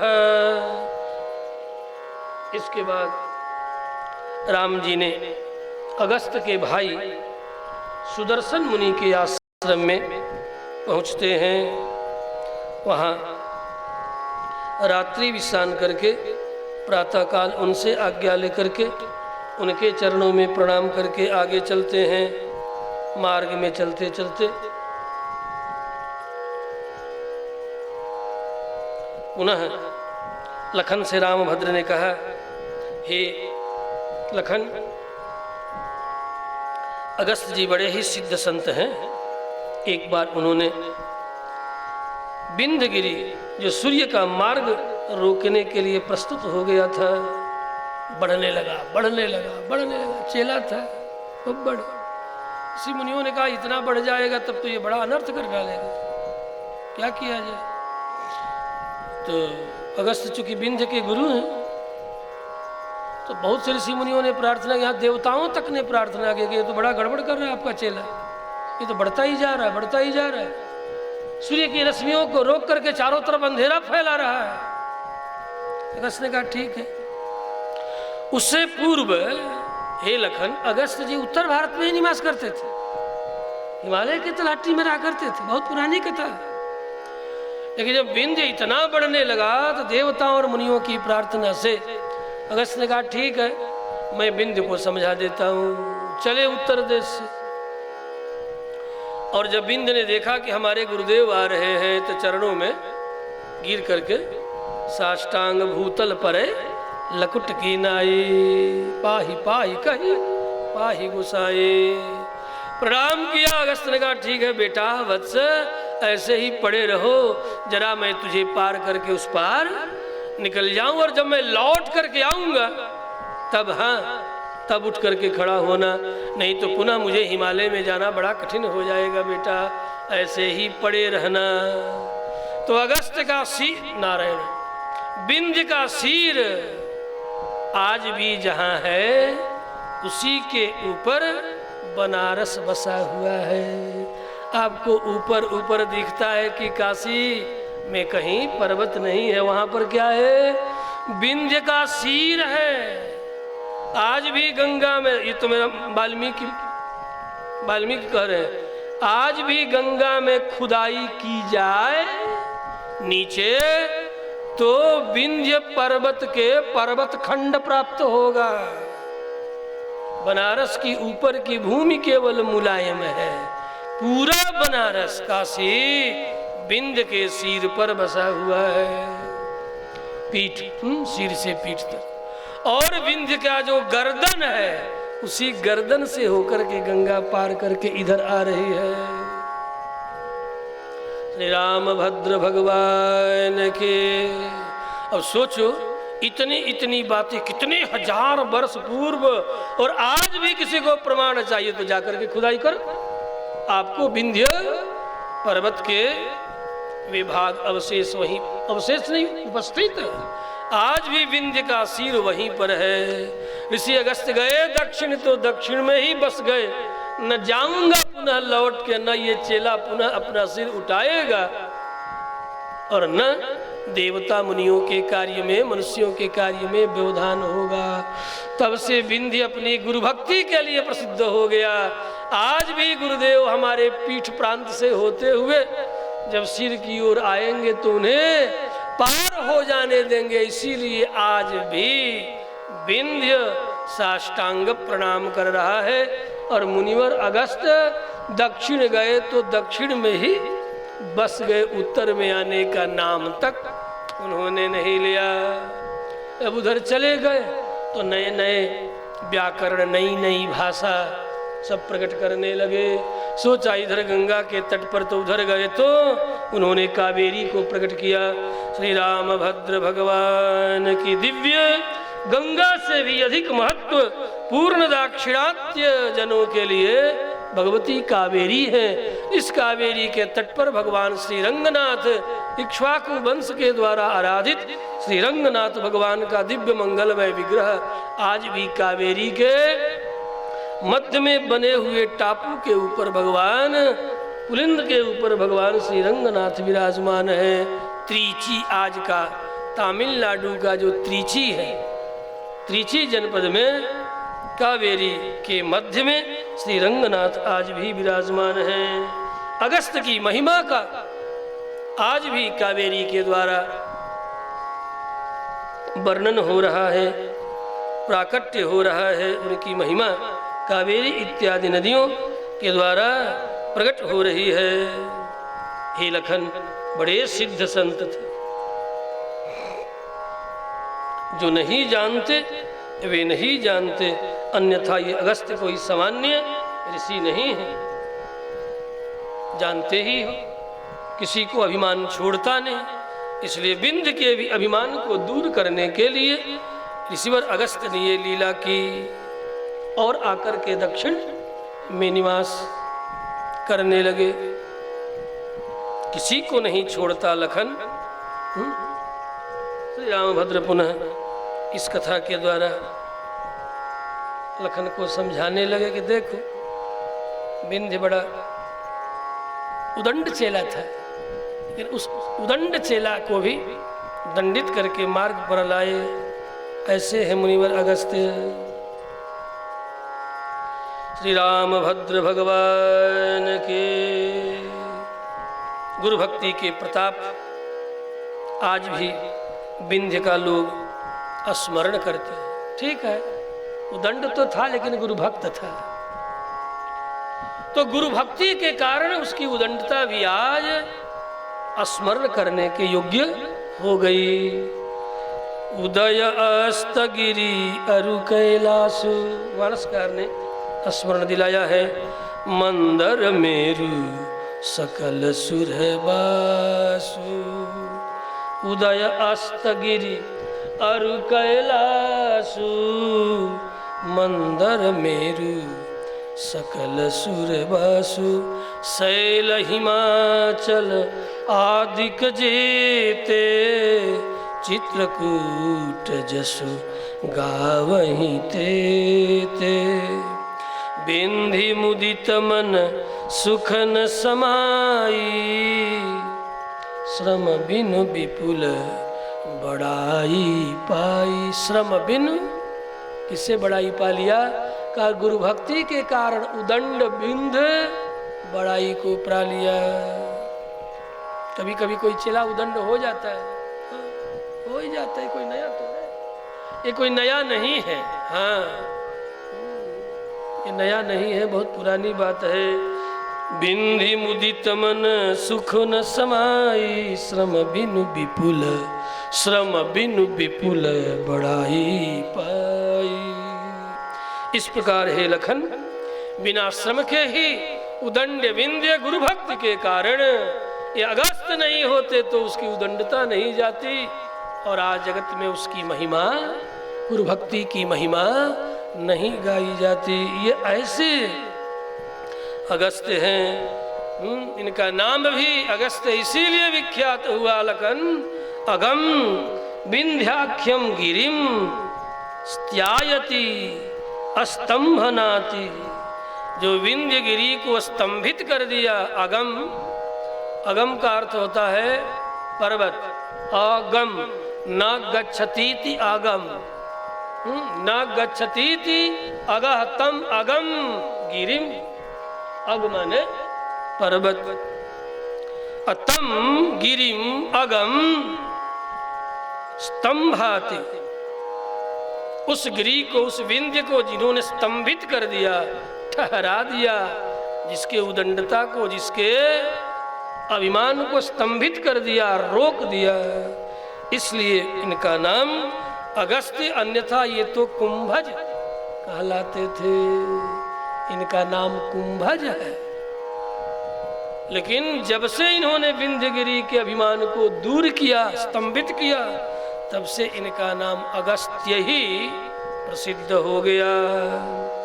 इसीलिए इनके नाम की व्याख्या अगम स्तंभनाति अतएव अगस्तः, जिसने विंध्यगिरि को स्तंभित कर दिया है लखन, देवता सिद्ध गंधर्व और परमर्षिगण यहाँ संयमित आहार करते हुए मुनिवर अगस्त की भक्ति में लगे रहते। केवल मनुष्य ही नहीं, ये ऐसे वैसे ऋषि नहीं हैं, देवता, गंधर्व, सिद्ध, चारण, मुनिगण, ये सब लोग इनके अनुशासन को मानते। देवता तक इनके चरणों में बैठ करके दिव्य कथाओं, आख्यान, व्याख्यान को श्रवण करते हैं। जो कैलाशवासी हैं, जो हिमालयवासी हैं, ऐसे हिमालयवासी देवाधिदेव भगवान रुद्र भी इनके चरणों में सती के साथ बार बार उतर करके हिमालय से अब विंध्य पार करके अगस्त के चरणों में जाते हैं और जा जा करके अनेक प्रकार से तत्वबोध प्राप्त करते हैं। ये ऐसे मुनिवर अगस्त हैं, कोई सामान्य नहीं है। देवताओं के द्वारा भी जिनकी उपासना होती है। हे लखन, तुम इन्हें सामान्य मत समझना। अत्र देवाः सगंधर्वाः सिद्धाः परमर्षयः अगस्त्यं नियताहाराः सततं पर्युपासते। ऐसे मुनिवर अगस्त के दिव्य चरित्रों को स्वतः श्री रामभक्त गायन करते हुए लखन जनक नंदिनी को सुना रहे हैं। और भी बहुत कुछ सुनाएंगे तो ठीक है, आगे ये क्या सुनाएंगे अब कल राम जी के चरणों में उपस्थित होकर के हम भी जब आएंगे तो आप सबको भी खेती गृहस्थी नौकरी व्यापार करते हुए आप सब भी जब उपस्थित होंगे कल पुनः संध्या 4 बजे, तो आगे की कथा फिर हम आगे सुना देंगे। अब आज बस यही और इतना ही कथा विश्राम कर रही है। 2 बार हरिनाम लेना तो सहज कर्तव्य है, इसलिए आओ 2-4 बार हरिनाम का स्मरण करो, पुनः आरती और लक्ष्मी नारायण भगवान के यज्ञ की तैयारी में संलग्न हो जाओ और अपनी अपनी सेवा भी अब व्यक्ति को निर्धारित कर लेनी चाहिए। श्री राम जय राम जय जय राम, श्री राम जय राम जय जय राम, श्री राम जय राम जय जय राम, श्री राम जय राम जय जय राम, श्री राम जय राम जय जय राम, श्री राम जय राम जय जय राम, श्री राम जय राम जय जय राम, श्री राम जय राम जय जय राम, श्री राम जय राम जय जय राम, जय जय राम, जय जय राम, रामभद्र भगवान की जय। श्री रामार्पणमस्तु। हरि ओम तत्सनि यज्ञे प्रजा बहुला मे करो तन्नो पयोरेतो अश्मसुधत्त। ओम चंद्रमा मनसो जातचक्षुः सूर्यो अजायत श्रोत्राद्वायश प्राणशमुखनिरजायत श्रेष्ठते लक्ष्मीश्च पत्न्यां बहोरात्रे पार्श्वे नक्षत्राणि रूपमस्विन व्यातं माषण्यखाणं मयि खान सर्वलोकं मयि खाण त्रिदण्ड हस्तं सितयज्ञसूत्रं कासाय वस्त्रं रसोर्ध्वपुण्ड्रं रथाङ्गसङ्काङ्कितबाहुमूलं रामानुजार्यं शरणं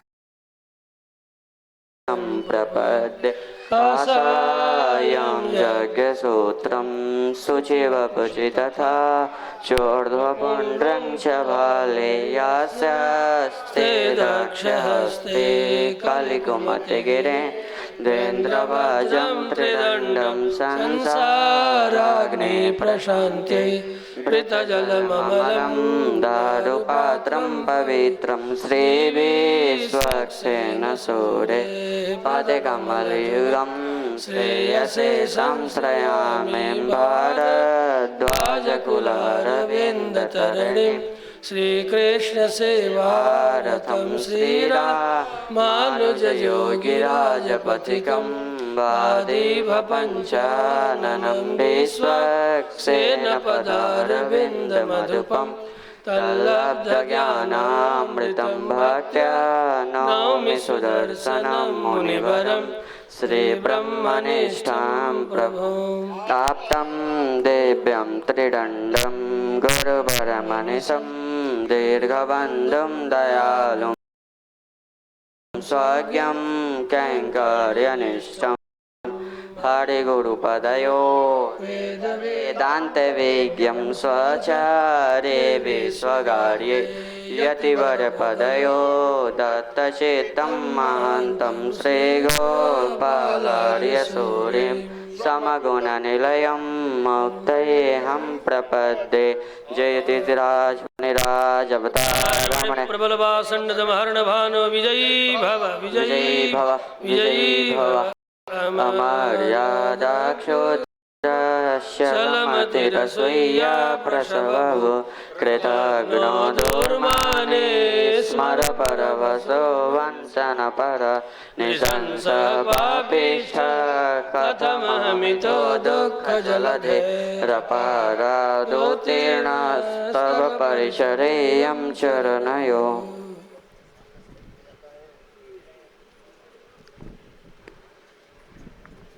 श्री लक्ष्मी